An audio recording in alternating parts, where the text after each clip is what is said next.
Hi, how's it going? This is Icky McSticky, and I'm just gonna go straight into a rant of something that I used to really love, and now it's a love-hate relationship. I'm talking to you, of course, about social media. You know, social media, the thing that came out 10 years ago and was all sunshine and rainbows, and then became doom and gloom really quickly. And I don't believe that social media is going to be the end of human civilization, but I do believe it's going to play a really big factor into our demise when we have it. I am slightly exaggerating, of course, but I did see one story online that really got me thinking about how much social media is robbing us of our sanity.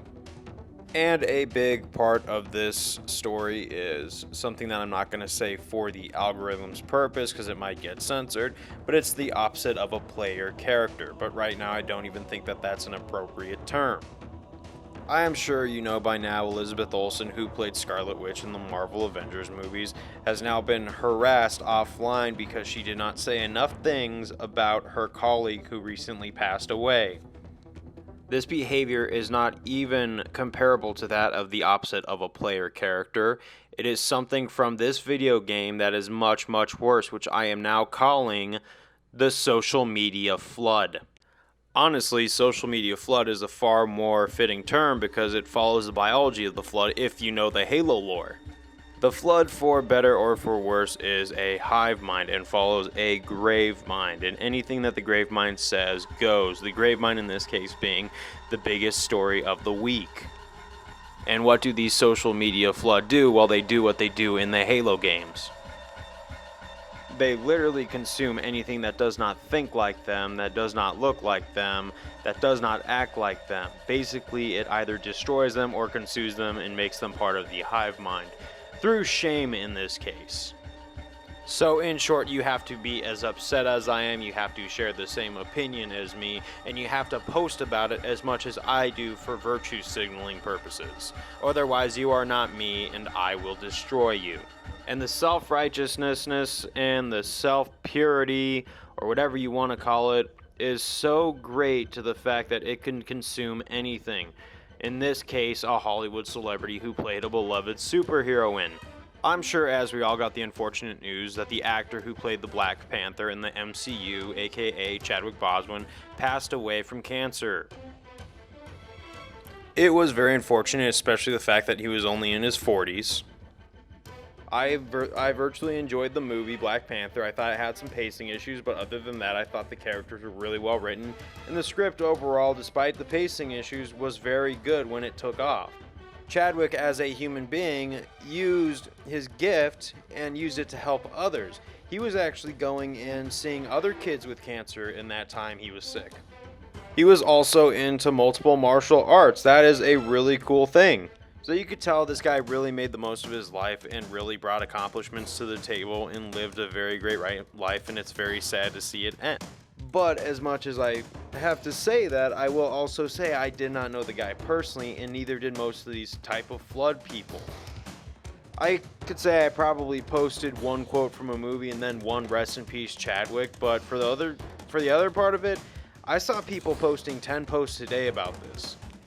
And I get that grief is a very strong thing, but we need to understand, although we're on social media, it really is not our personal grief. It's more of an entertainment grief where we're familiar with the guy's works and we can honor him in a way, but to cry about it like we knew the guy is kind of an insult to him and his family and his friends.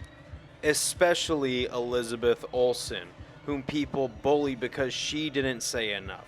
She wasn't saying enough as the people who didn't know him. She knew him. Of course she was upset. And when some people are upset or in grieving, they are probably staying very silent because newsflash, not every post everything on social media 24/7. You do not have to know that I am going down to the 7-Eleven to get a Diet Coke. And because of this self-righteousness that goes around social media, Elizabeth Olsen not only had to deal with losing a close friend and a close worker, but she had to receive harassment from people who thought that they were better than her because they were talking about her grief more than she was. My question for the social media flood would be, at what point do you stop sharing everything, even if it has nothing to really do with your life? At what point do you stop putting yourself in a fart chamber and patting yourselves on the back for doing something that requires no effort, writing a post. If Chadwick were still around, do you think he'd really want to see his friend be bullied after losing him? I don't really think so. So, what do you think he would think about all the social media flood? He probably wouldn't be too pleased with them. Bullying someone who knew someone for the person who just passed away is not making you a good person. Posting about a dead celebrity does not make you a good person. So, social media flood, stop trying to virtue signal, especially when it's backfiring. I'm not the only person who sees this, trust me. Do yourselves a favor, get a job, put down the social media for a day, see how much better you feel. I am sorry that the MCU lost an actor. I am not saying that any of this to try and smear or take away from the tragedy, but the way that people handle this, like they're directly part of it and have to go out of their way to harass a celebrity for no reason when she is grieving. That is deplorable in my eyes. So put down the social media. Don't become part of the hive mind, please. And when you see someone who is so locked into it that they are disconnected from reality, call them out because you are saving them from getting infected and pulled into the hive mind.